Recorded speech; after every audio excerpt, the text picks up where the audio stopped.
Bienvenue chez Cerveau Puissant, le podcast des phrases qui réveillent. Un espace où l'on parle de ce qui façonne une vie, des peurs qu'on dépasse, des mots qui sauvent, des chocs qui révèlent, des valeurs qui tiennent debout. Chaque semaine, je vais chercher la phrase fondatrice d'une personnalité, une phrase qui a construit, brisé, transformé ou sauvé. Parce que certaines paroles deviennent une boussole, parce que tout commence par une prise de conscience, parce que chacun porte en lui une lumière en attente. Et j'ai la chance d'être soutenue pour ce podcast par l'agence de communication Surf.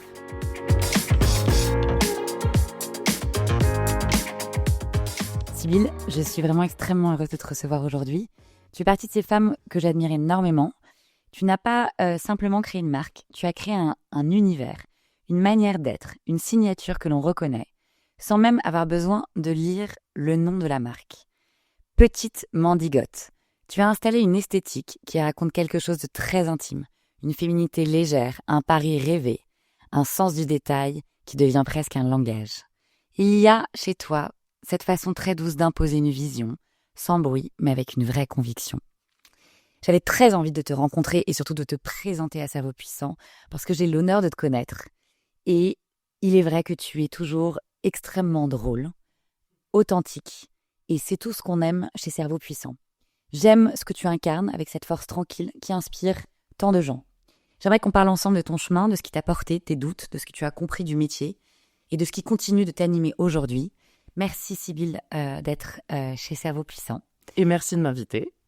Comme toujours, on commence par une phrase, une citation, un adage, quelque chose qui te porte dans ton quotidien. Quelle est la première chose que tu as envie de nous partager aujourd'hui ?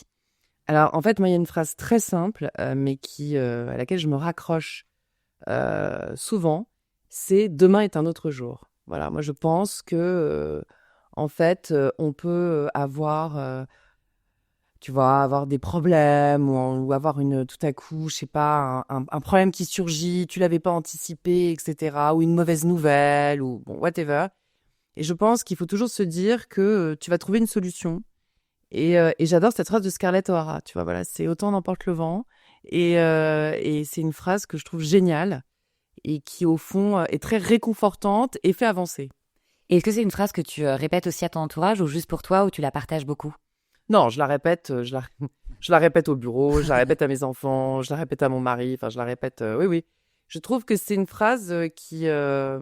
j'aime, en fait, l'infini des possibles de cette phrase. Voilà, j'aime me dire qu'au fond, rien n'est définitif et qu'une situation pourra toujours s'arranger. Et je pense que c'est cet optimisme, d'ailleurs, qui me porte et qui m'a toujours porté et dans ma vie d'entrepreneur, et également, d'ailleurs, même dans ma vie sentimentale. Tu vois, voilà. Donc, C'est vrai que ça te caractérise bien. Est-ce que tu peux justement nous raconter un moment où ça a été difficile, donc soit dans ta vie personnelle, soit dans ta vie professionnelle, et où cet adage, justement, t'a beaucoup aidé ? Alors, écoute, je dirais qu'il y a un moment... le moment qui a été marquant récemment dans ma vie professionnelle, ça a été vraiment le Covid et en fait ce confinement. Et je me revois en train de dire au revoir à mes équipes au bureau. Et je ne savais pas quand j'allais les revoir, tu vois, en fait. Et j'ai été submergée par l'émotion. Et j'avoue que je me suis à nouveau répété cette phrase, mais je veux dire là cette fois sans trop savoir, demain est un autre jour. Oui, mais quel jour ? C'était un peu ça. Et tu vois, c'est marrant parce que je garde vraiment un souvenir très puissant de ce moment, parce qu'au fond, il a révélé ce que je savais déjà. Tu vois, avec le fois, il y a des moments qui révèlent des choses qui sont un peu enfouies en toi. Ça a révélé l'attachement viscéral que j'avais pour ma boîte et que j'avais pour mes salariés. Et voilà. Et finalement, ça a été une aventure humaine incroyable parce qu'on s'est serré les coudes pendant ce confinement. On a tous travaillé ensemble à distance et on s'en est sortis. Mais je trouve que ça a été une vraie épreuve.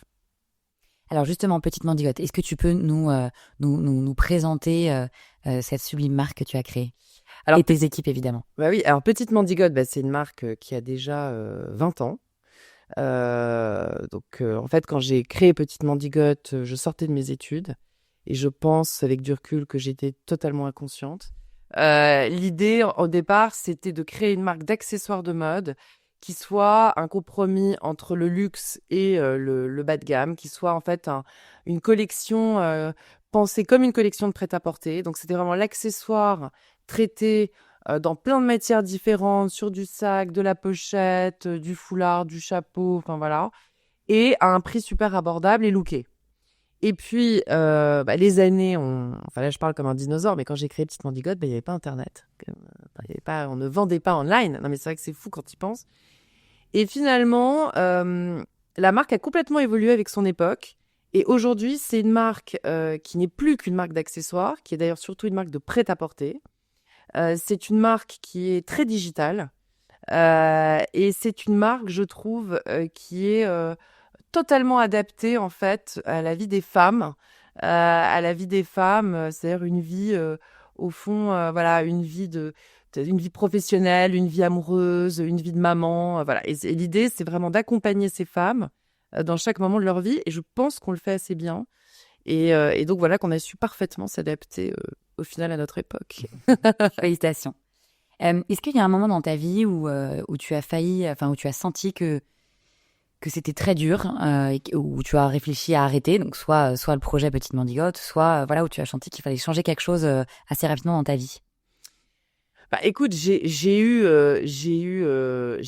divorcé, donc ça a été très douloureux. Ça a été vraiment un moment très très difficile parce que j'avais des enfants petits et j'ai vraiment eu l'impression que j'avais un immeuble qui me tombait dessus.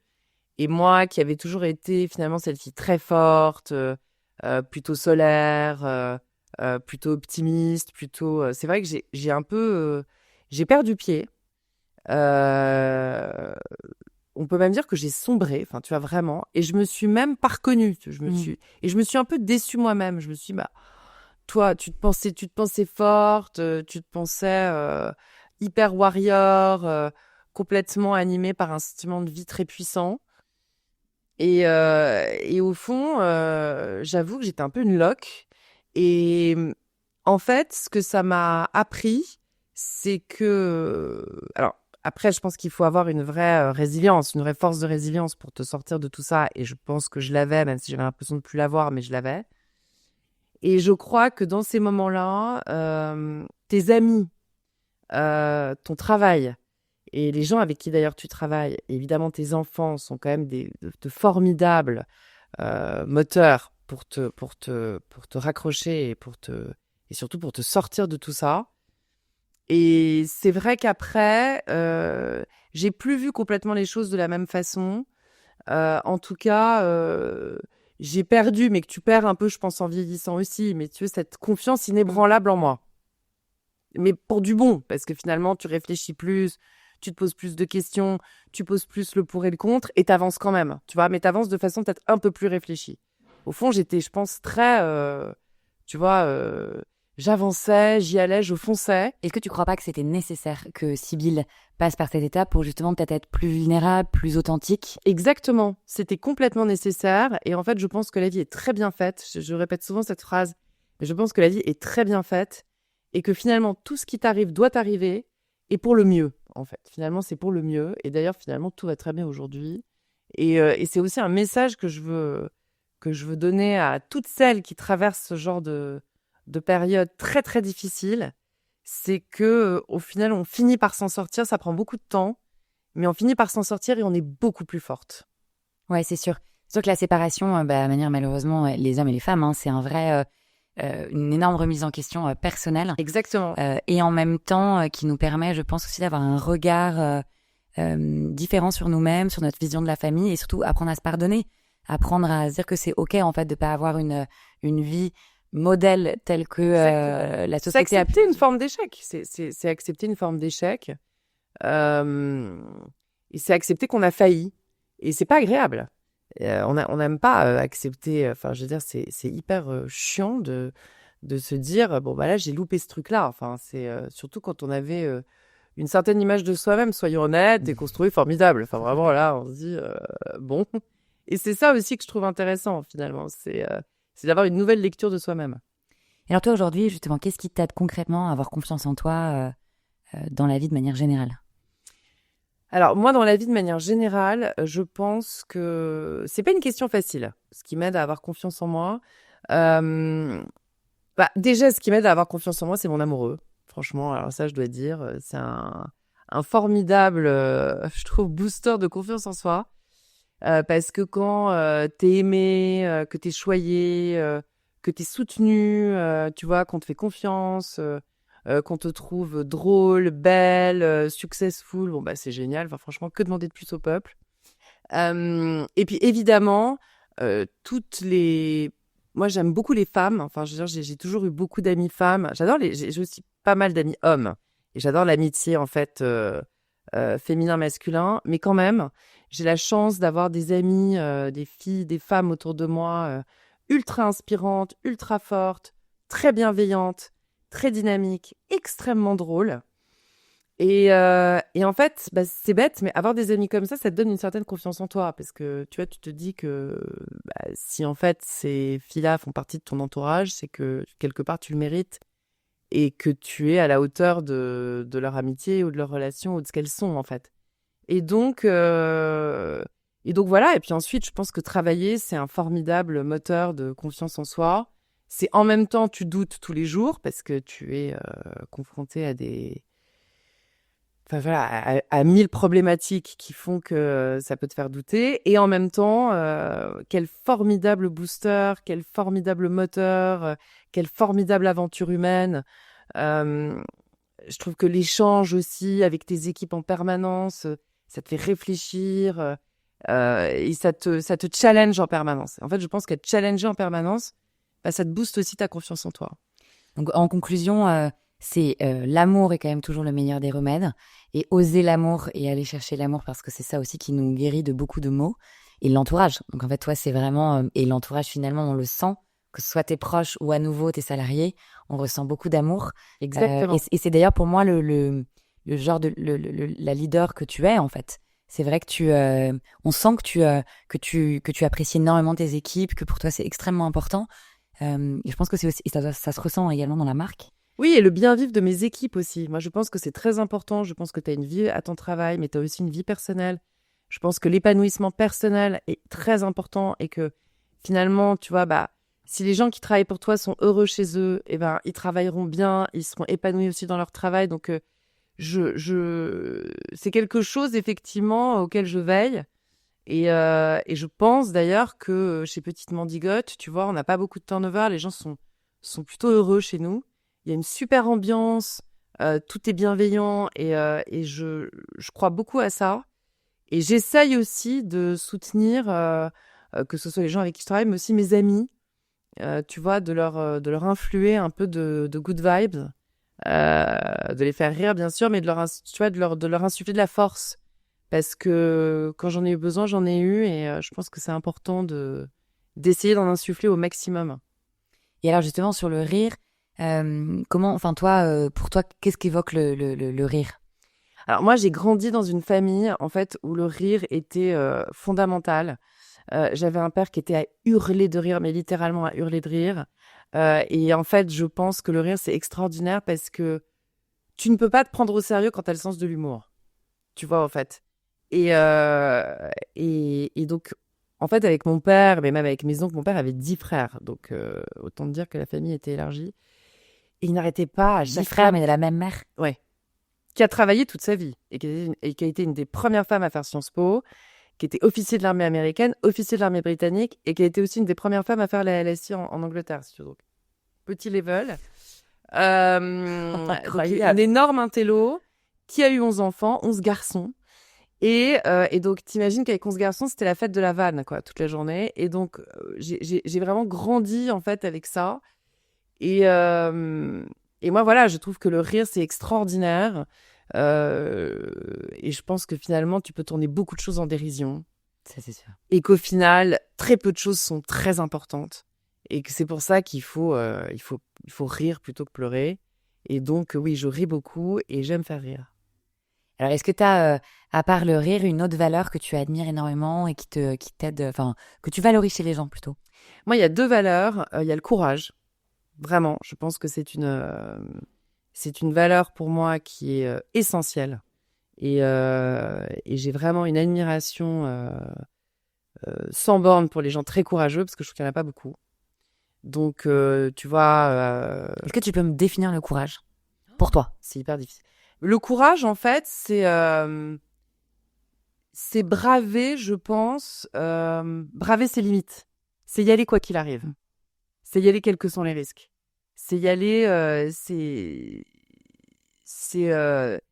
oui, c'est ça. C'est y aller quoi qu'il arrive, en écoutant son instinct et en suivant son instinct et en suivant ce qu'on considère comme étant juste. Et pourquoi tu trouves qu'il n'y a pas assez de gens courageux? Parce que je pense qu'aujourd'hui, les gens sont très encombrés. Encombrés par ce qu'il faut penser, ce qu'il faut dire, ce qu'il faut paraître, ce qu'il faut, tu vois, incarner. Et ça enlève beaucoup de courage parce que finalement, le courage, c'est s'assumer, tu vois, et c'est dire, moi, je suis comme ça et j'y vais. Et en fait, et je vais... Oui, il n'y a rien à perdre. Il n'y a rien à perdre. Et moi, j'aime assez ce truc de il n'y a rien à perdre, tu vois. Et qui est pour moi une autre valeur qui est complètement, qu'on peut corréler à celle-là, c'est la liberté. Moi, je suis quelqu'un d'extrêmement libre. Et donc, le problème, c'est que quand tu es très libre, tu as aussi des gros défauts qui sont liés à ça. Par exemple, moi, je suis quelqu'un de très désinvolte. Enfin, tu vois, je suis là. C'est pas que je m'en fous de tout, loin de là. Mais tu vois, je pense que la liberté n'a pas de prix. Vraiment. Et d'ailleurs, autour de moi, j'ai des femmes aussi qui sont très libres. Ma mère est très libre aussi. Et je pense que la vie est courte. Et que parce qu'elle est courte, voilà, il faut la vivre pleinement, avec beaucoup de liberté. Donc oui, je pense que la liberté et le courage sont deux valeurs Tu valorises énormément. Que je valorise énormément. Qui me font vibrer, tu vois, ça me fait vibrer. Je comprends et je suis d'accord avec toi. Je pense que je te rejoins. Je pense que le courage... après, je suis très moins confiante avec tout ce qui se passe aujourd'hui.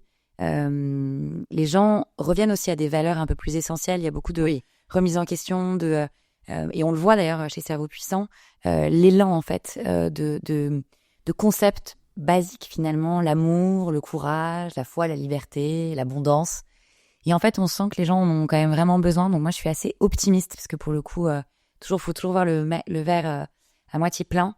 Et on sent qu'il y a quand même, dans cette remise en question et dans cette quête de sens, un retour à des valeurs essentielles, basiques. Tu as complètement raison. Et je pense aussi qu'il y a un autre message, tu vois, il y a un autre mantra que j'adore. C'est « je crois toujours au Père Noël ». Et tu vois, moi, en fait, je crois au Père Noël. Je pense que quelque part, quand tu veux vraiment un truc, c'est vrai. tu finis par l'avoir.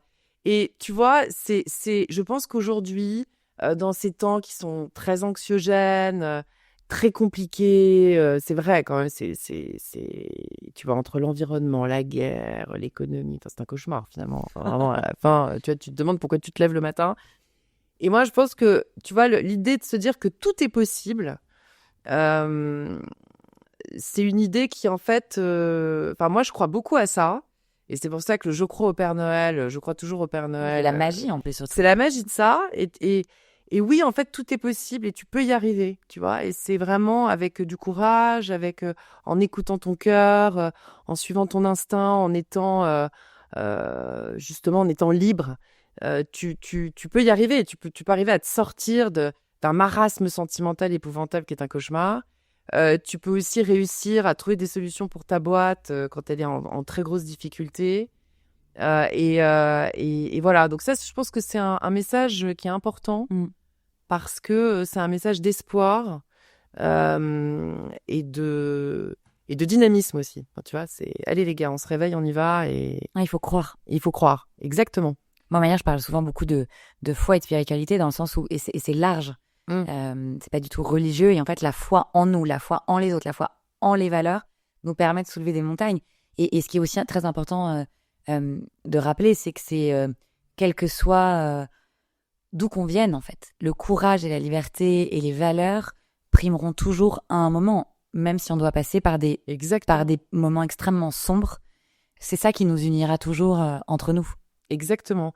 Et c'est pour ça que d'ailleurs, je trouve qu'après, quand tu as réussi à reconstruire, tu vois, quel que soit d'ailleurs ce que tu reconstruis, que ce soit dans ta vie professionnelle, dans ta vie sentimentale, etc.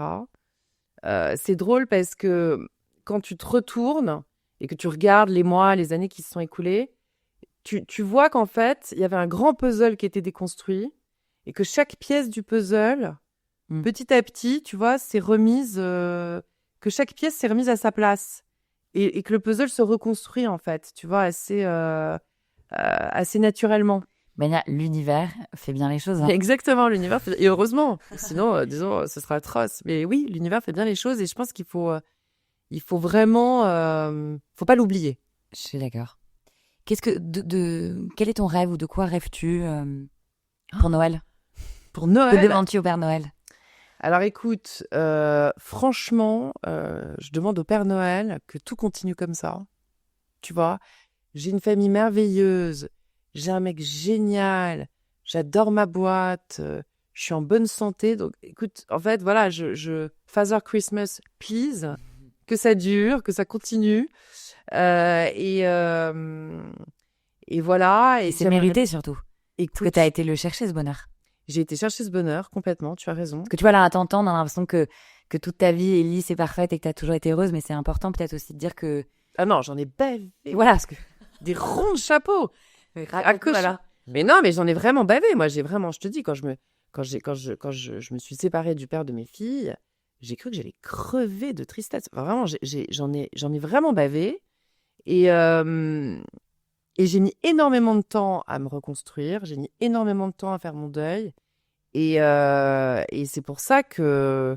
Et puis, j'en ai bavé aussi avec Petite Mandigote. Enfin, tu vois, je veux dire, quand t'as ta boîte, je veux dire, c'est génial, mais c'est dur, tu vois. Tu dois prendre des décisions qui sont difficiles. Tu dois trouver 1000 solutions à 1000 sujets. Il y a eu quand même, donc en fait, encore une fois, ce Covid qui a été quand même un enfer.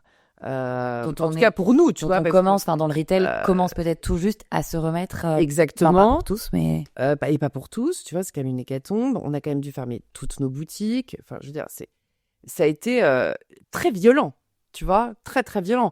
Donc, aujourd'hui, je me réjouis que ma vie soit moins violente. Elle l'est quand même un peu encore parce que je trouve que tu es dans ton entourage, malheureusement, maintenant confronté à des nouvelles qui sont pas très drôles. Et ça, c'est dur, tu vois, c'est vraiment pas facile.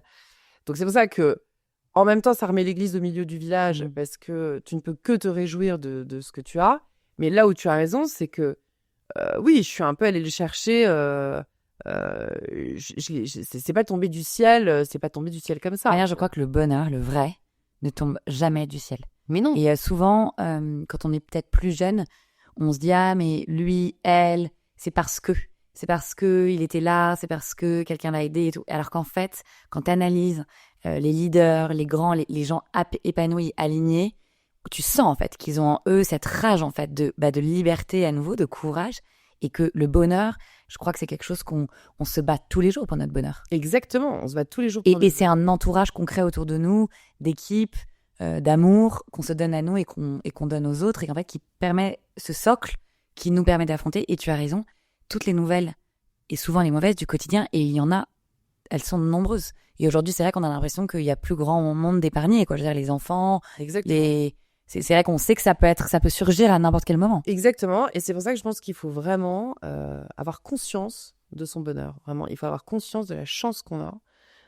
d'être là, d'être vivant, d'être là, d'être après. Bon, tu vois, ça dépend. Quelquefois, c'est vrai que tu vis un moment hyper compliqué, donc tu vas pas te dire yalla, c'est génial, tu vois. Mais je pense que quand même je remarque souvent ça autour de moi, quelquefois que les gens n'ont justement pas cette conscience du bol en fait qu'ils ont.